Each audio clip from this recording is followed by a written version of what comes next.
Now the next topic is the domestic electric circuits in series और parallel. Generally हमारे पास series और parallel के कुछ डिसएडवांटेज एंड एडवांटेज हैं कि अगर हम सीरीज़ सर्किट का यूज़ करते हैं तो हमें बेनिफिट होगा या डिसएडवांटेज मिलेगा, और अगर हम पैरेलल सर्किट का यूज़ करते हैं तो हमें डिसएडवांटेज है या फिर एडवांटेज है। जनरली सोचते हैं कि कहाँ कहाँ पर हमें सीरीज़ सर्किट का यूज़ कर सकते हैं। जैसे डेकोरेशन की अगर हम बात करते हैं तो कोई जैसे फेस्टिवल्स होते हैं, हमारे दिवाली होता है, तो दिवाली या हमारे पास जो मैरिज फंक्शन होते हैं उनमें लाइटिनिंग का बहुत यूज़ किया जाता है। तो जो लाइटिंग बल्ब्स होते हैं वो 100 या थाउजेंड्स की क्वांटिटी में यूज़ किए जाते हैं।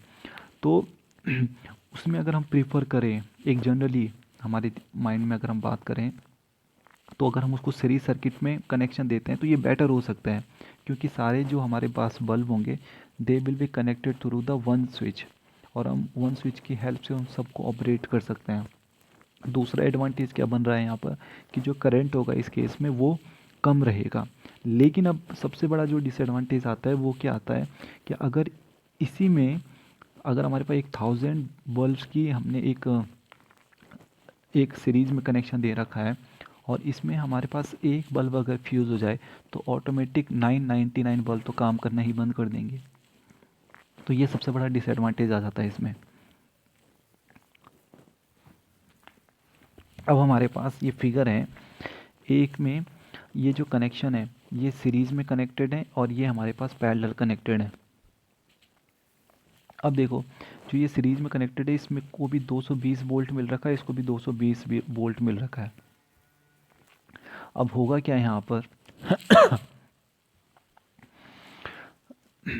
कि अगर ये वाला बल्ब यहाँ पर फ्यूज़ हो जाता है, अगर ये वाला बल्ब यहाँ पर फ्यूज़ हो जाए तो ऑटोमेटिक है कि इधर सप्लाई जाएगी नहीं। तो इसका सबसे बड़ा डिसएडवांटेज तो यही आ गया। लेकिन इस वाले केस में क्या होता है कि अगर ये बल्ब काम नहीं कर रहा है तो बाकी और बल्ब काम करेंगे, क्योंकि ये सब अलग अलग स्विचेस से कनेक्टेड हैं। तो ये वाला प्रीफर हो जाएगा इस केस में। तो पैरेलल सर्किट का यूज़ कर सकते हैं अगर हमें लाइटिंग करनी है, और जो लाइटिंग होती भी है वो पैरेलल में ही कनेक्टेड रहती है। अब इसमें डिसएडवांटेज की बात करते हैं तो सॉरी, जो सीरीज सर्किट होता है हमारे पास उसका सबसे बड़ा डिसएडवांटेज क्या आता है कि ये बोल रहा है कि if one electrical appliance stops working due to some defect all the appliances also stop working. General सी बात है, अभी हमने डिस्कस किया कि मान के चलो ये हमारे पास बल्ब हैं और इनको इस तरह से कनेक्टेड कर रखा है, और ये हमारे पास एक सप्लाई है 220 वोल्ट की। तो अगर ये वाला बल्ब काम करना बंद करता है तो ऑटोमेटिकली करंट यहाँ से फ्लो करेगा ही नहीं, तो ये सर्किट ख़राब हो गया हमारा। तो सबसे बड़ा डिसएडवांटेज का पहला ये आता है। सेकंड केस ये बोल रहा है कि जो हमारे पास जो सीरीज सर्किट होता है इसमें जितने इलेक्ट्रिकल अप्लायंसेस होते हैं सभी एक स्विच से कनेक्टेड होंगे and they can not be turn on और ऑफ सेपरेटली। अगर हमारे पास ये एक चेन बना देते हैं, ये हमारे पास एक चेन है और इसका एक ही स्विच है, तो जब इसकी मर्ज़ी आएगी ये ऑन करेगा, जब इसकी मर्ज़ी आएगी इसको ऑफ़ करेगा। तो ये भी एक बहुत बड़ा डिसएडवांटेज आ जाता है हमारे पास।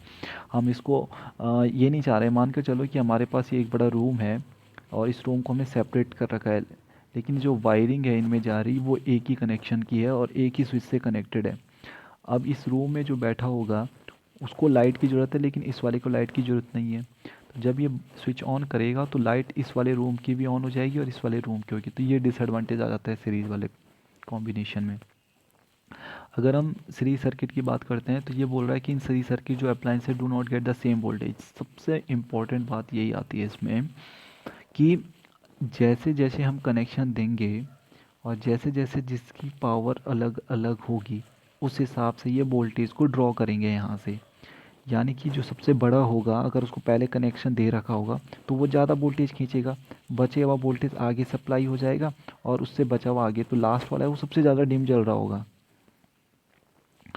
तो इसमें हमारे पास एक इम्प्रॉपर सप्लाई हो जाती है वोल्टेज की, तो इसलिए इसको यूज़ नहीं किया जा सकता है सीरीज सर्किट को।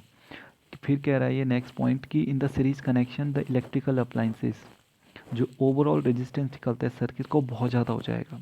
जनरल सी बात है, सब सीरीज में कनेक्टेड हो रहे हैं, ऐसे सीरीज में सब कनेक्टेड हैं, इसका रेजिस्टेंस कुछ है, इसका रेजिस्टेंस कुछ, इसका कुछ, तो ऑटोमेटिक ये रेजिस्टेंस को इंक्रीज़ कर देंगे। ये हमने डिस्कस भी किया था कॉम्बिनेशन के टाइम पर कि जो इंडिविजुअल रेजिस्टेंसेस होगा, जो ओवरऑल इफेक्टिव रेजिस्टेंस हमारे पास आता है वो इंडिविजुअल रेजिस्टेंस से बहुत ही ज़्यादा हाई होता है इन केस ऑफ सीरीज़। अब इसके एडवांटेज आते हैं पैरेलल सर्किट के ओवर सीरीज सर्किट। पहला कह रहा है कि अगर एक इलेक्ट्रिकल अप्लायंस काम करना बंद कर दे तो और अप्लायंसेस काम करते रहेंगे नॉर्मली। ये सबसे पहला पॉइंट आ जाता है इसमें, ये जो ऊपर हमने पढ़ा था ये वाला केस यहाँ से रेक्टिफाई हो जाता है। दूसरा केस बोल रहा है कि अगर पैरेलल सर्किट में each its on switch due to which he can be turn on and turn off, जैसे हमारे घरों में होता है कि सारे बटन अलग अलग होते हैं, जैसा मर्जी वैसे हम उसको ऑन करते हैं, तो ये हमारे पास पैरेलल कॉम्बिनेशन के कारण होता है। हमें फ़ैन की ज़रूरत है तो हमने फ़ैन ऑन कर रखा है, हमें ट्यूबलाइट की ज़रूरत है तो हमने ट्यूब कर रखा है, हमें टीवी की ज़रूरत है तो हमें टीवी ऑन कर रखी है। ऐसा नहीं कि एक ही बटन दबाए तो एक ही टाइम पे फ़ैन भी ऑन हो गया, लाइट भी ऑन हो गई और टीवी भी ऑन हो गई, तो ये हमारे पास सीरीज़ का केस हुआ था, तो ये हमें बेनिफिशियल नहीं था। तो इसीलिए हमारे घर में जितनी वायरिंग होती है वो पैरेलल सर्किट में रहती है। पैरेलल सर्किट का थर्ड एडवांटेज बोल रहा है कि जो इलेक्ट्रिकल सप्लाइंस है सबको सेम वोल्टेज मिलेगा। ये आप लोग ऑब्जर्व कर सकते हो, आजकल समर का टाइम चल रहा है, सबकी फ्रीज ऑन है, फ़ैन ऑन है, टीवी ऑन है, ठीक है, जो और अदर अप्लाइंसेस सब ऑन है, तो उसमें लिखा रहता है 220 वोल्ट सप्लाई, जो इनपुट वोल्टेज है इसका। अब जब वोल्टेज इसको 220 है, इसका मतलब अगर ये सीरीज़ में कनेक्टेड होते तो फ़ैन को जितना ज़रूरत है फ़ैन उसको ले लेता, तो हमारा फ्रिज ऑन नहीं हो पाता, हमारी टीवी ऑन नहीं हो पाती और जो अदर अप्लाइंस है वो भी ऑन नहीं हो पाते। इसीलिए घरों में जो पैरेलल वायर सर्किट की जो वायरिंग कर रखी है उसका बेनिफिट ये होता है कि सभी 220 वोल्ट पे 220 वोल्ट पे काम करते हैं और सबको इक्वल सप्लाई मिलती है और सब इक्वली ऑपरेट हो जाते हैं एक ही टाइम पर। Parallel connection of electrical appliances में जो ओवरऑल रेजिस्टेंस है वो डिक्रीज़ हो जाता है। ये भी हमने पढ़ा है कि पैरेलल के केस में रेजिस्टेंस डिक्रीज़ हो जाएगा, यानी कि लेस होगा in compare to R1 R2 जितने भी हमारे यहाँ पर अप्लाइंसेस कनेक्टेड होंगे।